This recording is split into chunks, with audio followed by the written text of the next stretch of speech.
Welcome back to AutoScoop with your host, Adam Goldfine.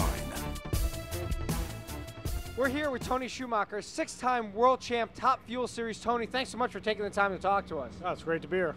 You know, when we look at your career, more wins than anybody else, yet Atlanta, for some reason, seems to haunt you a little bit. What's up with that? Last year we had real good success here. We got beat in the final round. The car was performing flawlessly, and it was just a good, close race that the fans got to enjoy. There's only two tracks on the circuit, I believe Atlanta and Topeka, that we haven't won at yet, but you know, hopefully I have a long career and we'll win it. You know, I've won Indy 7 times and Pomona many times and Gainesville many times, and the list goes on, but Atlanta's been tough. It's just, you know, until last year I hadn't won Englishtown either, so we'll knock the races off one at a time, and well, if everything goes well, Atlanta will be knocked off the chart this year. It doesn't seem to faze you at all. You have a very cool demeanor about it. Yeah, it does. You know, we show up because we enjoy racing. It's not, oh, we got to get a trophy and I can't wait to get paid. It has nothing to do with that. We show up because there's other good race cars and we got a great group of people and there's going to be a battle. And that's what we enjoy. And I think that's what carries us through, you know, the big moments, because it's not just another race. It's when you match up against, you know, the Larry Dixons and the Brandon Bernsteins, where it's a huge moment. It's everything on the line, nothing left on the table moments that we're the best at. And really, we look forward to coming and doing it in every race. You know, I understand that we're in Atlanta, and I know being Atlanta media, we want to build it up, but it's every race we show up at, and we are just as determined to win. I'd just like to knock this one off. All the trophies, we have 58 trophies on the shelf. I'd like to put that one that says Commerce, Georgia, up there with the rest of them. You know, you got involved in this at a very young age. You know, what inspired you from the beginning, you know, as you're watching the series? You know, where'd you get the bug? Well, my dad raced a funny car when I was young.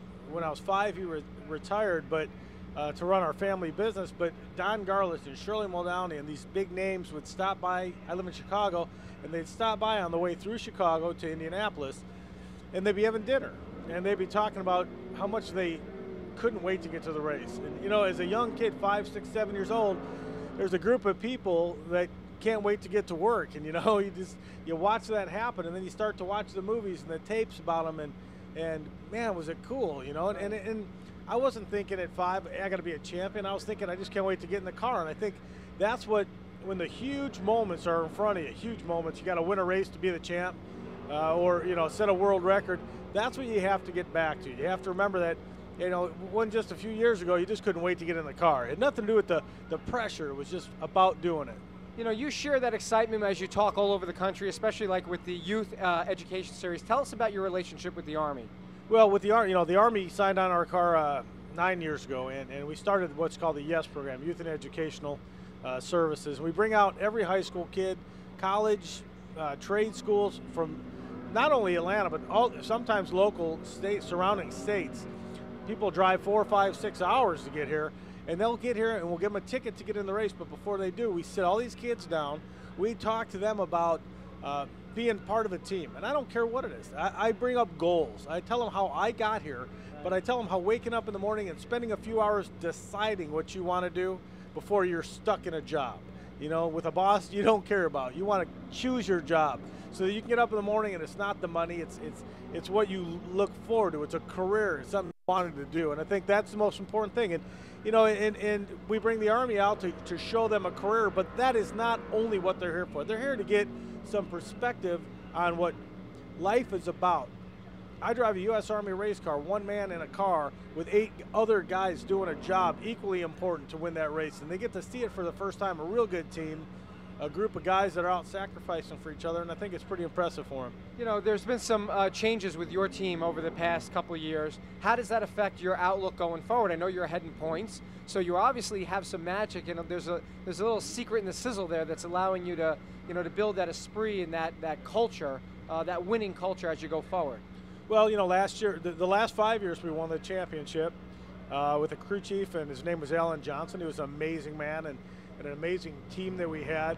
And this year, the sheik from Qatar gave him a pile of money to start his own team. I get it.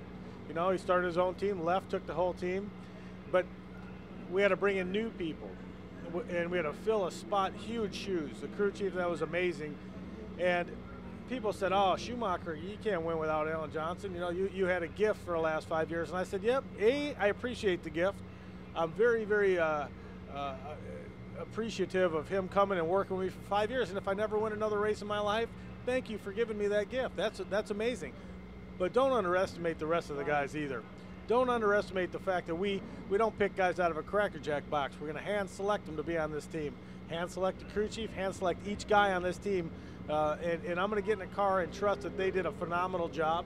I'm going to go try to win the races. So beyond just the, oh my gosh, Alan left, the fact is I get to compete against a guy who I know is amazing. And I think that's a gift. I think it's a gift to be able to wake up in the morning and have to battle against a team that you spent 5 years with and you know are just unbelievable guys. Right. And I get to, and if I beat them, you know what a great day. And we have done that.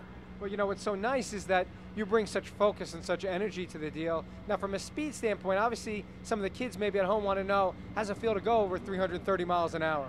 It feels good. Whatever you weigh, no matter what your body weighs, I'm 175 pounds with a fire suit on. And when I push the pedal down on the Top Field Drag Strip, I go to 1,000 pounds, about 5.5 times your body weight. When you see us deploy the parachutes at the end, we go to -6 times our body weight.